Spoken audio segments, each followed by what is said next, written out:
Sir, ಈಗ ಹುಬ್ಳಿ ಪ್ರಕರಣ, ಮೊನ್ನೆ ನಡೆದಂಥ ಪ್ರಕರಣ ಒಂದು ರೀತಿ ಪೊಲಿಟಿಕಲಿ ಬೇರೆ ಬೇರೆ ತಿರುವುಗಳನ್ನ ಪಡೆದುಕೊಳ್ತಾ ಹೋಯಿತು. ಯಾವುದೇ ಕೊಲೆಯಾಗಲಿ ಅಥವಾ ದರೋಡೆ ಆಗಲಿ, ಕಳ್ಳತನ ಆಗಲಿ, ನಾವು ಅದನ್ನು ತೀವ್ರವಾಗಿ ಖಂಡಿಸ್ತೀವಿ. ಹುಬ್ಳಿ ಘಟನೆ ಅಮಾನವೀಯವಾದಂಥ ಘಟನೆ, ಅದನ್ನು ತೀವ್ರವಾಗಿ ಖಂಡಿಸ್ತೀನಿ. ಅಷ್ಟೇ ಅಲ್ಲ, ನಾನು ಈಗಾಗಲೇ ಪೊಲೀಸ್ನವ್ರಿಗೆ ಇನ್ಸ್ಟ್ರಕ್ಷನ್ಸ್ ಕೊಟ್ಟಿದ್ದೀನಿ. ಇದನ್ನು ಸೀರಿಯಸ್ ಆಗಿ ಇನ್ವೆಸ್ಟಿಗೇಟ್ ಮಾಡಬೇಕು. ತಪ್ಪಿತಸ್ಥನಿಗೆ ಉಗ್ರವಾದಂಥ ಶಿಕ್ಷೆಯನ್ನು ಕೊಡಿಸ್ಬೇಕು ಅಂತ ಹೇಳಿದ್ದೀನಿ. ಧರ್ಮಾಧಾರಿತ ರಾಜಕಾರಣ ಅಥವಾ ಈ ರೀತಿಯ ಘಟನೆಗಳು ಬಂದಾಗೆಲ್ಲ ಕೂಡ ಅದು ಬಿಜೆಪಿಗೆ ಒಂದು ರೀತಿಯ ಅಸ್ತ್ರವಾಗಿ ಸಿಗುತ್ತೆ. ಕಾಂಗ್ರೆಸ್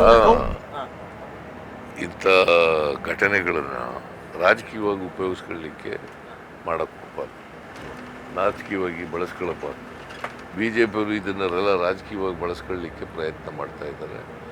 ಅದರಿಂದ ಅವ್ರಿಗೆ ಲಾಭ ಆಗ್ತದೆ ರಾಜಕೀಯವಾಗಿ ಅಂತ ತಿಳ್ಕೊಂಡಿದ್ರೆ ಅದು ಅವ್ರ ಮೂರ್ಖತನ. ಅದನ್ನು ಸರಿಯಾಗಿ ಕೌಂಟರ್ ಮಾಡುವಲ್ಲಿ ಕಾಂಗ್ರೆಸ್ ಫೇಲ್ಯೂರ್ ಆಗುತ್ತೆ ಸರ್. ಯಾಕಂದರೆ ಮೊನ್ನೆಯೂ ಕೂಡ ಗೃಹ ಸಚಿವರು ಮಾತಾಡಿದ ಒಂದು ಸಣ್ಣಕ್ಕೆ ವಿವಾದ ಆಗುತ್ತೆ, ಅಥವಾ ಇದು ರಾಜಕಾರಣ ಬೇರೆ ಘಟನೆ ಬೇರೆ ಅನ್ನೋದನ್ನ ಕನ್ವಿನ್ಸ್ ಮಾಡೋದ್ರಲ್ಲಿ ಒಂದು ಕಾಂಗ್ರೆಸ್ ಆಗಿ ಅಥವಾ ಸರ್ಕಾರದ ಕಡೆಯಿಂದ ಏನಾದ್ರು ವೈಫಲ್ಯ ನಾವು ಮಾಡಿದ್ದೀವಿ. ಅದನ್ನೇ ಬಿ ಜೆ ಪಿಯವ್ರ ಥರ ರಾಜಕೀಯವಾಗಿ ಬಳಸ್ಕೊಳ್ಳಿಕ್ಕೆ ನಾವು ಹೋಗಲ್ಲ. ಕಾನೂನು ರೀತಿಯ ಏನು ಕ್ರಮ ತಗೋಬೇಕು ಅದನ್ನು ಮಾಡಿದ್ದೀವಿ. ಅವನ ಅಕ್ಯೂಸ್ಡ ಜಲ್ದಿ ಅರೆಸ್ಟ್ ಮಾಡಿದ್ದೀವಿ, ಅರೆಸ್ಟ್ ಮಾಡಿ ಜೈಲಿಗೆ ಕಳಿಸಿದ್ದೀವಿ. ಇನ್ವೆಸ್ಟಿಗೇಷನ್ ಪ್ರಾರಂಭ ಆಗಿದೆ. ಸೀರಿಯಸ್ ಆಗಿ ಇನ್ವೆಸ್ಟಿಗೇಷನ್ ಮಾಡ್ತೀವಿ. ಅಪರಾಧ ಯಾರೇ ಮಾಡಿದ್ರು ಕೂಡ ಅದು ಅಪರಾಧನೇ, ಯಾವ ಧರ್ಮದವ್ರು ಮಾಡಲಿ, ಯಾವ ಜಾತಿಯವ್ರು ಮಾಡಲಿ, ಅದು ಅಪರಾಧ.